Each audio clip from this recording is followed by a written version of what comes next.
सत्यनारायण भगवान की जय। मोर मुकुट बंशी वाले की जय। गुरुर्ब्रह्मा गुरुर्विष्णु गुरुर्देवो महेश्वरः।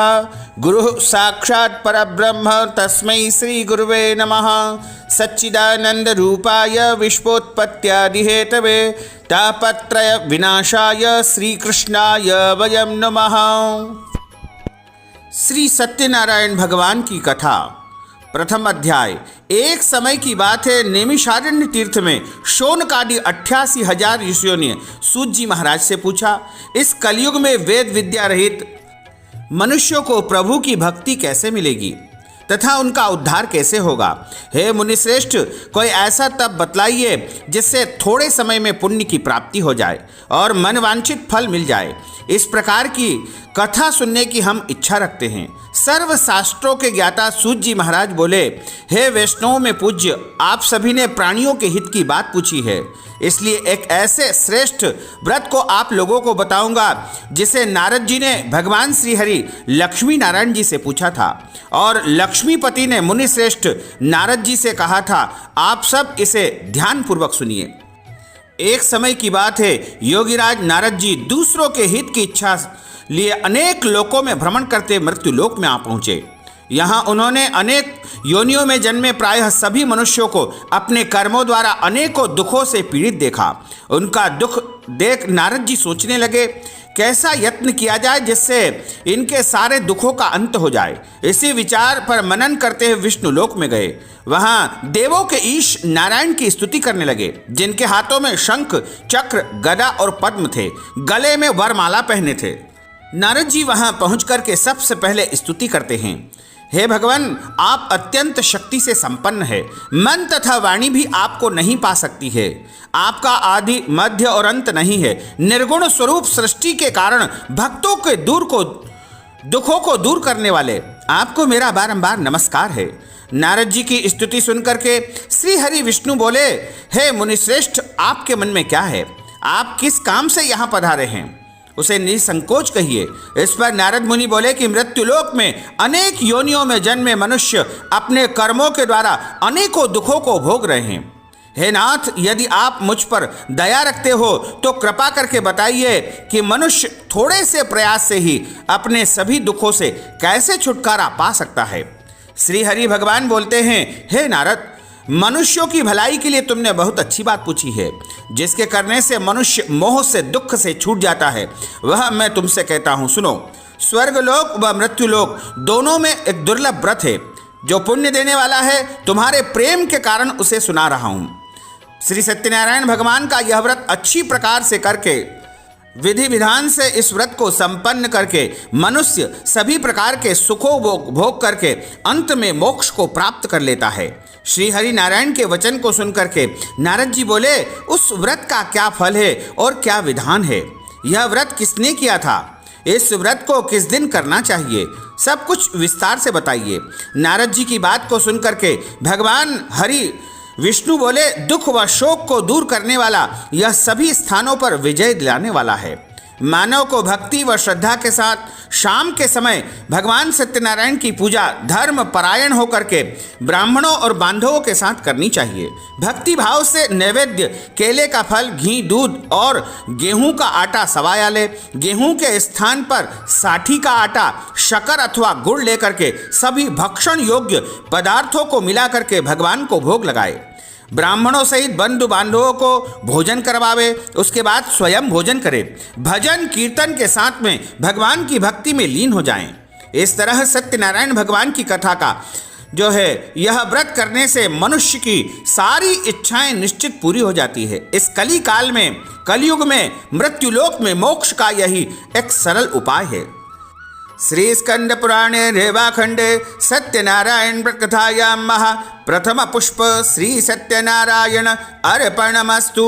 बोलिए श्री सत्यनारायण भगवान की जय। अथ द्वितीयो अध्याय। सूत जी महाराज बोले, हे ऋषियों, जिसने पहले समय में इस व्रत को किया था उसका इतिहास कहता हूँ, ध्यान से सुनो। सुंदर काशीपुरी नगरी में एक गरीब ब्राह्मण रहता था। भूख प्यास से परेशान होकर के इस पृथ्वी पर इधर उधर भ्रमण करता था। ब्राह्मणों से प्रेम करने वाले भगवान ने एक दिन ब्राह्मण का वेश धारण करके उस निर्धन के पास जाकर के पूछा, हे विप्र, नित्य दुखी होकर के तुम पृथ्वी पर क्यों घूमते रहते हो? हे दीन, आखिर तुम्हें किस प्रकार का दुख है? वह दीन ब्राह्मण बोला कि मैं निर्धन ब्राह्मण हूँ और भिक्षावृत्ति के लिए नगर में पृथ्वी पर भ्रमण करता हूँ। हे भगवान, यदि आप इसका कोई उपाय जानते हो तो कृपा करके मुझे बताइए। वृद्ध ब्राह्मण कहते हैं कि सत्यनारायण भगवान का जो मनोवांछित फल देने वाला पूजन है उसको तुम करो। उसको करने से सारे दुखों से तुम मुक्त हो जाओगे। वृद्ध ब्राह्मण बनकर के आए सत्यनारायण भगवान उस निर्धन ब्राह्मण को व्रत का सारा विधान बता करके वहीं पर अंतर्ध्यान हो गए। ब्राह्मण मन ही मन सोचने लगा कि जिस व्रत को वृद्ध ब्राह्मण कह करके मुझसे गए हैं उसे मैं अवश्य ही करूंगा। ऐसा उसने मन में निश्चय कर लिया। अब उसे रात भर नींद नहीं आई। प्रातःकाल जल्दी उठ करके सत्यनारायण भगवान के व्रत का निश्चय करके भिक्षावृत्ति के लिए नगर में निकल गया।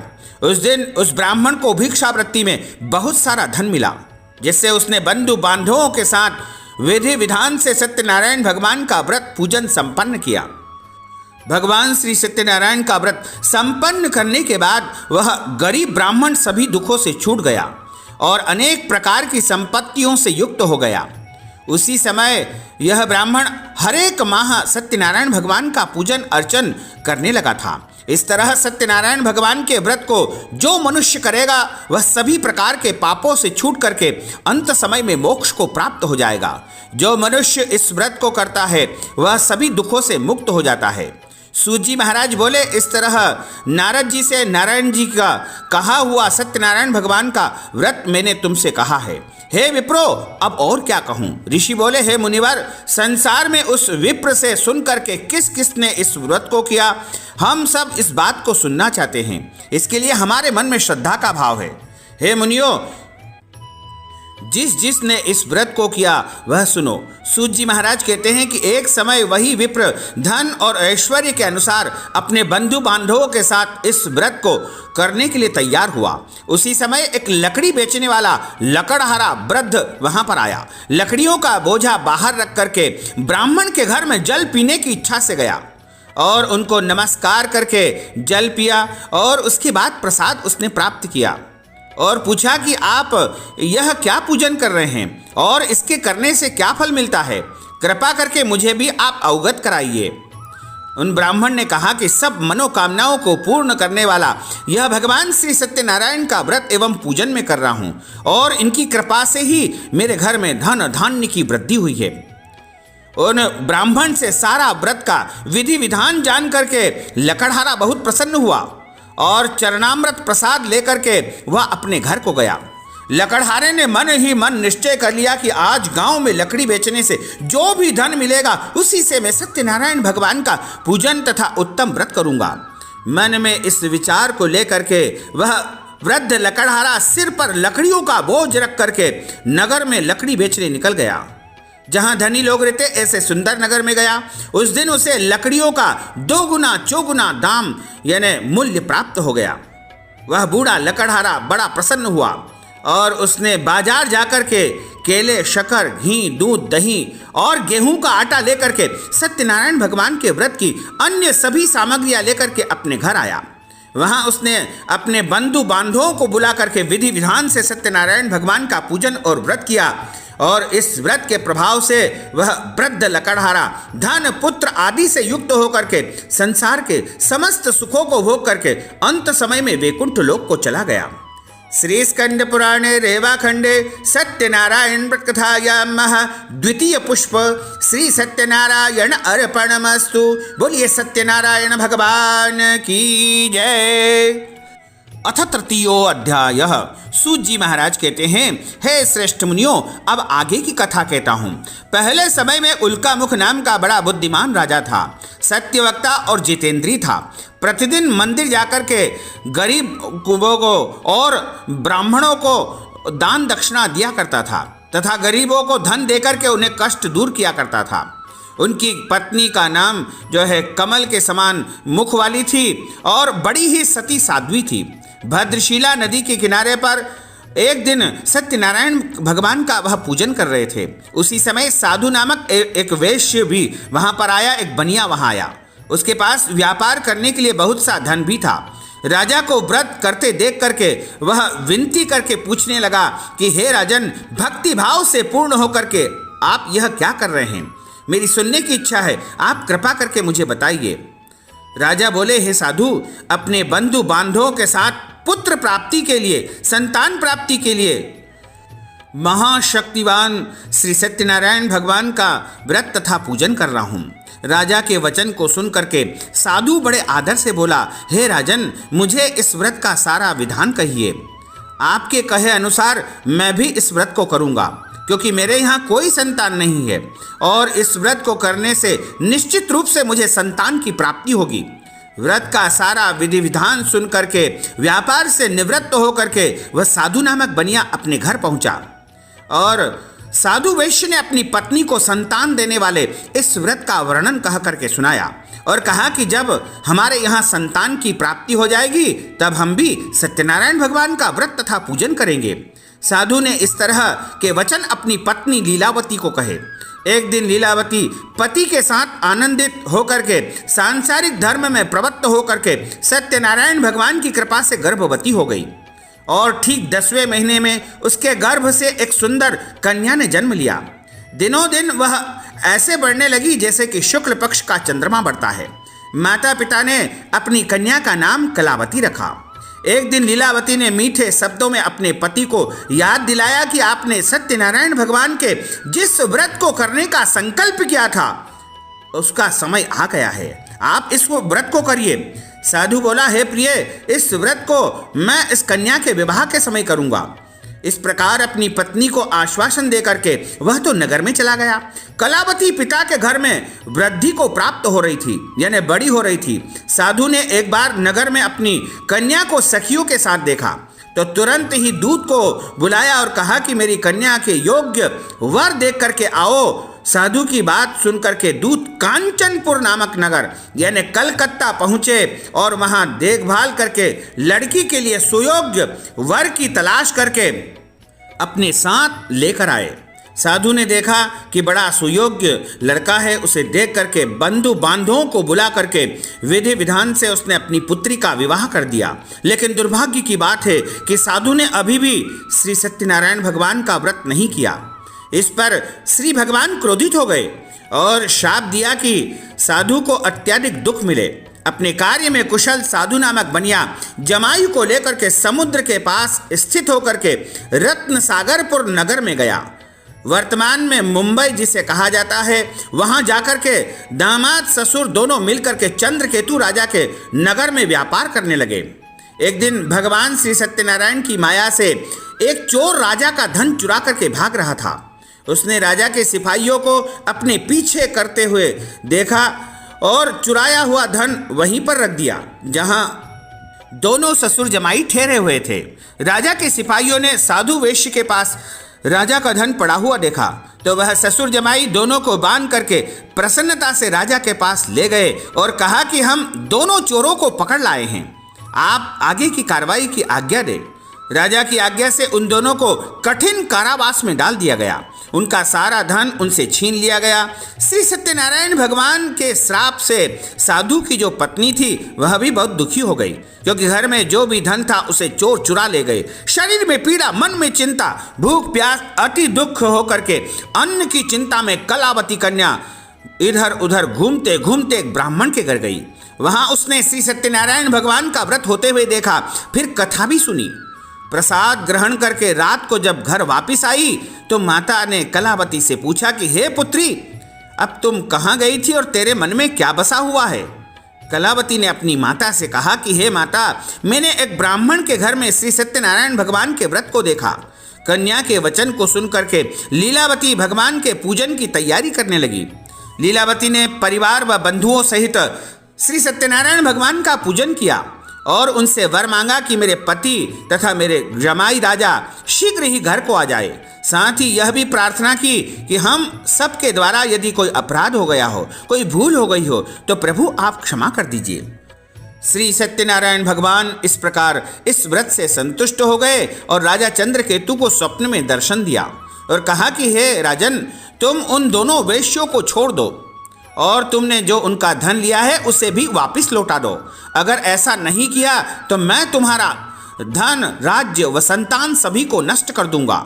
राजा को यह सब कह करके अंतर्ध्यान हो गए। प्रातःकाल सभा में राजा ने अपना स्वप्न सभी को सुनाया। फिर बोले कि वणिक पुत्रों को कैद से मुक्त करके सभा में लाओ। दोनों ने आते ही राजा को प्रणाम किया। राजा मीठी वाणी में बोला, हे महानुभावों, भाग्यवश ऐसा कठिन दुख तुम्हें प्राप्त हुआ था, लेकिन अब तुम्हें कोई भय नहीं है। ऐसा कहकर राजा ने उन दोनों को नए वस्त्र आभूषण पहनाए और जितना धन उनका लिया था उसे दोगुना करके उन्हें ससम्मान वहां से विदा कर दिया गया। वो दोनों राजा को नमस्कार करके अपने घर की तरफ प्रस्थान करते हैं।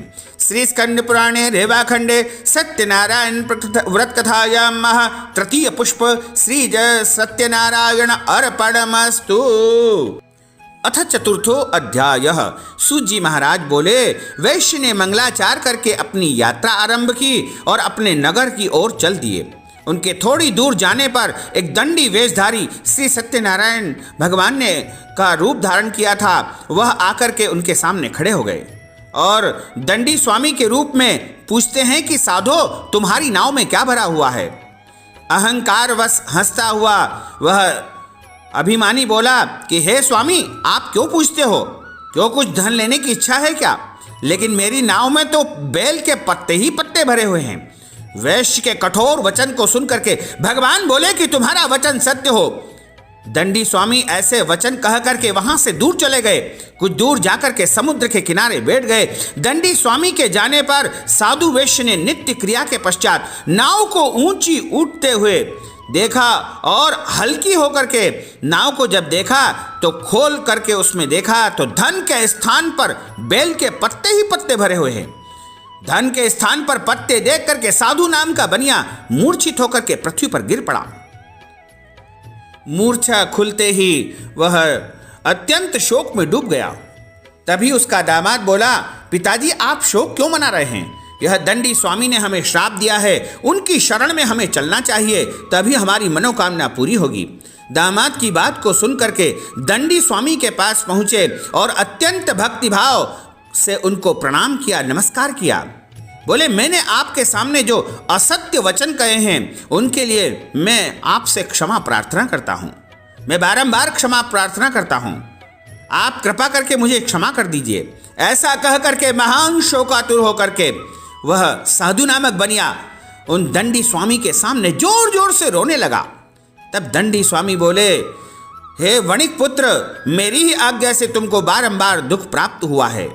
मैं कोई और नहीं, स्वयं सत्यनारायण हूं। तुम मेरी पूजा से बहिर्मुख हो गए हो। साधु बोला, हे भगवान, आपकी माया से ब्रह्म आदि देवता भी आपके रूप को नहीं जानते हैं। मैं अज्ञानी कैसे जान सकता हूं? आप प्रसन्न होइए, मैं अपने सामर्थ्य के अनुसार आपकी पूजा अवश्य करूंगा। मेरी रक्षा कीजिए और पहले के समान नाव में धन को भर दीजिए। साधु वेश्य के भक्ति पूर्वक वचन को सुनकर के भगवान उसी समय प्रसन्न हो गए और उसकी इच्छा के अनुसार वरदान देकर के अंतर्ध्यान हो गए। अब दोनों ससुर जमाई नाव पर सवार हुए और नाव धन से भरी हुई थी। फिर वही अपने अन्य साथियों के साथ सत्यनारायण भगवान का पूजन करके अपने नगर को चल दिए। जब उनका नगर समीप आ गया तो दूत को घर पर खबर करने के लिए भेज दिया गया। दूत साधु की पत्नी को प्रणाम करके कहता है कि सेठ जी अपने दामाद के सहित बहुत सारा धन लेकर के नगर के निकट आ चुके हैं। दूत की बातों को सुनकर के साधु की पत्नी लीलावती ने बड़े हर्ष के साथ सत्यनारायण भगवान का पूजन करके अपनी पुत्री कलावती से कहा कि मैं अपने पति के दर्शन करने जा रही हूँ, तुम भी पूजन कार्य पूर्ण करके शीघ्र चली आना। माता के ऐसे वचन को सुन करके कलावती जल्दी में पूजन तो पूर्ण कर लिया, लेकिन भगवान का प्रसाद छोड़ करके अपने पतिदेव के दर्शन करने के लिए चली आई और प्रसाद की अवज्ञा के कारण श्री सत्यनारायण भगवान उस से रुष्ट हो गए और नाव सहित उसके पति को पानी में डुबो दिया गया। कलावती अपने पति को वहां न देख करके रोती हुई पृथ्वी पर गिर पड़ी। नौका को डूबा हुआ देख करके, कन्या को रोता हुआ देख करके साधु दुखी होकर के बोला कि हे प्रभु, मुझसे या मेरे परिवार से जो कोई भूल हुई उसे आप क्षमा कर दीजिए। साधु के दीन वचन को सुन करके भगवान सत्यनारायण प्रसन्न हुए और आकाश से आकाशवाणी होती है, हे साधु, तेरी कन्या मेरा प्रसाद छोड़ करके चली आई है, इसलिए इसका पति अदृश्य हो गया है। यदि घर जाकर के पुनः प्रसाद ग्रहण करेगी तो निश्चय ही इसे पति की प्राप्ति हो जाएगी। ऐसी आकाशवाणी को सुनकर के कलावती कन्या तत्काल घर पहुंचती है और प्रसाद प्राप्त करती है, प्रसाद ग्रहण करती है और फिर आकर अपने पतिदेव का दर्शन करती है। उसके बाद साधु अपने बंधु बांधवों सहित श्री सत्यनारायण भगवान का विधि विधान से पूजन करता है और इस लोक में सुख भोग करके और प्रत्येक पूर्णिमा और संक्रांति को अपने घर जाकर के विधिवत जो है वह भगवान का पूजन करता है और अंत समय में वह वैकुंठ लोक को प्राप्त कर लेता है। श्री सत्यनारायण व्रत कथायां श्री स्कंद पुराणे रेवाखंडे सत्यनारायण व्रत कथायां चतुर्थ पुष्प श्री सत्यनारायण अर्पणमस्तु। बोलिए श्री सत्यनारायण भगवान की जय। अथ पंचमो अध्याय। सूत जी महाराज बोले, हे ऋषियों, मैं और भी एक कथा सुनाता हूँ, उसे ध्यानपूर्वक सुनो। प्रजा पालन में तत्पर एक तुंगध्वज नाम का राजा था। उसने भी भगवान का प्रसाद त्याग करके बहुत दुख पाया था। एक बार वन में जाकर के वन्य पशुओं को मार करके वह एक वट वृक्ष के नीचे जाकर के बैठ गया। वहां उसने ग्वाल बालों को भक्ति भाव से अपने बंधुओं के सहित सत्यनारायण भगवान का पूजन करते हुए देखा। अहंकारवश राजा उन ग्वाल बालों के पास नहीं गया और न ही भगवान को उसने प्रणाम किया। बाद में जब ग्वाल बालों ने देखा कि राजा तो विश्राम कर रहे हैं, तो राजा के पास भगवान का प्रसाद ला करके रख दिया। राजा की जब निद्रा टूटी तो उसने प्रसाद का अनादर कर दिया और अपने घर चला गया। इससे राजा का सब कुछ तहस नहस और नष्ट हो गया। उसके 100 पुत्र, धन धान्य सब कुछ उसका नष्ट हो गया। तब वह समझ गया कि भगवान की पूजा का मैंने अपमान किया है, उनके प्रसाद का मैंने अनादर किया है, इस कारण यह सब गति हुई है। वह दोबारा ग्वाल बालों के पास पहुंचा और विधि पूर्वक पूजा करके प्रसाद प्राप्त किया। सत्यनारायण भगवान की कृपा से सब कुछ पहले जैसा हो गया और बहुत समय तक इस पृथ्वी पर सुख भोगने के बाद अंत समय में उस राजा को स्वर्ग लोक की प्राप्ति हुई। जो मनुष्य परम दुर्लभ इस व्रत को करेगा तो भगवान सत्यनारायण की अनुकंपा से उसे धन धान्य की प्राप्ति होगी। निर्धन धनी हो जाता है और भय मुक्त होकर के जीवन जीता है। संतानहीन मनुष्य को संतान की प्राप्ति होती है और सारे मनोरथ पूर्ण होने पर मानव अंत काल में वैकुंठ लोक को चला जाता है। सूत जी महाराज बोले कि जिन्होंने पहले इस व्रत को किया, अब उनके दूसरे जन्म की कथा मैं कहता हूँ। वृद्ध शतानंद नामक ब्राह्मण ने सुदामा का जन्म पाया और अगले जन्म में भगवान कृष्ण की भक्ति करके मोक्ष को प्राप्त किया। लकड़हारे ने अगले जन्म में निषाद राज बन करके भगवान श्री रामचंद्र जी की सेवा की तथा उसके पश्चात उसने भी मोक्ष पाया। उल्कामुख नाम का जो राजा था वह दशरथ हुए और भगवान श्री राम तथा रंगनाथ जी की सेवा करके वैकुंठ लोक को चले गए। साधु नामक के वैश्य मोरध्वज बनकर के अपने पुत्र को आरे से चीर करके भगवान को दान दे करके उन्होंने भी मोक्ष पाया। महाराज तुंगध्वज ने स्वयंभू होकर के भगवान में भक्ति होकर के भागवत धर्म का इस संसार में प्रचार प्रसार किया। श्री स्कंद पुराणे रेवाखंडे सत्यनारायण व्रत कथायां पंचम पुष्प श्री सत्यनारायण अर्पणमस्तु। बोलिए श्री सत्यनारायण भगवान की जय। श्री वृंदावन बिहारी लाल की जय। श्री गोपाल कृष्ण भगवान की जय। अच्युतं केशवं रामनारायणं कृष्ण दामोदरं वासुदेवं हरे श्रीधरं माधवं गोपिकावल्लभं श्रीजानकी नायकं श्रीरामचन्द्रं भजे जानकी मनोहरं सर्वलोकनायकं श्रीशंकरादिसेवितं पुण्य नाम कीर्तनम श्री राम राम राम राम राम नाम तायकम राम कृष्ण वासुदेव भक्ति मुक्तिदायकम राम कृष्ण वासुदेव भक्ति मुक्तिदायकम राम कृष्ण वासुदेव भक्ति मुक्तिदायकम। बोलिए श्री सत्यनारायण भगवान की जय, मोर मुकुट बंसी वाले की जय, गोपाल कृष्ण भगवान की जय, श्री वृंदावन बिहारी लाल की जय। धर्म की जय हो, अधर्म का नाश हो, प्राणियों में सद्भावना हो, विश्व का कल्याण हो, सनातन धर्म की जय हो, गौ माता की जय हो, नगर बस्ती की जय हो, आज के आनंद की जय हो। नमः पार्वती पतये, हर हर महादेव हर। ओम जय लक्ष्मी रमणा स्वामी, जय लक्ष्मी रमणा, सत्यनारायण स्वामी, सत्यनारायण स्वामी, जनपातक हरणा। ओम जय लक्ष्मी रमणा, रत्न जडित सिंहासन अद्भुत छबिराजे, स्वामी अद्भुत छबिराजे। नारद करत निरंजन, नारद करत निरंजन, घंटाध्वनि बाजे। ओम जय लक्ष्मी रमणा, प्रगट भये कलिकारण, द्विज को दर्श दियो, स्वामी द्विज को दर्श दियो। बूढ़ो ब्राह्मण बनकर, बूढ़ो ब्राह्मण बनकर, कंचन महल कियो।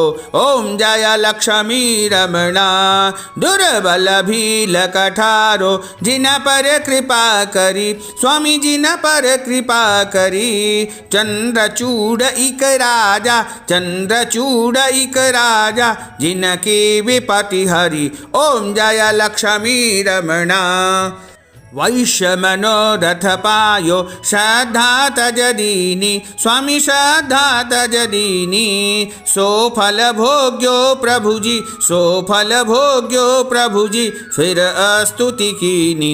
ओम जय लक्ष्मी रमणा, भाव भक्ति के कारण छिन छिन रूप धर्यो, स्वामी छिन छिन रूप धर्यो। श्रद्धा धारण कीनी, श्रद्धा धारण कीनी, तिनको काज सर्यो। ओम जय लक्ष्मी रमणा, ग्वाल बाल संग राजा, वन में भक्ति करी, स्वामी वन में भक्ति करी। मन वांछित फल दीनो, मन वांछित फल दीनो, दीन दयालु हरि। ओम जय लक्ष्मी रमणा, चढ़त प्रसाद सवायो, कदली फल मेवा, स्वामी कदली फल मेवा। धूप दीप तुलसी से, धूप दीप तुलसी से, राजी सतदेवा। ओम जय लक्ष्मी रमणा, सत्यनारायण स्वामी की आरती जो कोई नर गावे, स्वामी जो कोई नर गावे। कहत शिवानंद स्वामी, जपत हर हर स्वामी, मन वांछित फल पावे। ओम जय लक्ष्मी रमणा, जय लक्ष्मी रमणा, स्वामी जय लक्ष्मी रमणा। सत्यनारायण स्वामी, सत्यनारायण स्वामी, जनपातक हरणा। ओम जय लक्ष्मी रमणा। बोलिए श्री सत्यनारायण भगवान की जय, श्री वृंदावन बिहारी लाल की जय, गोपाल कृष्ण भगवान की जय। नमः पार्वती पते, हर हर महादेव।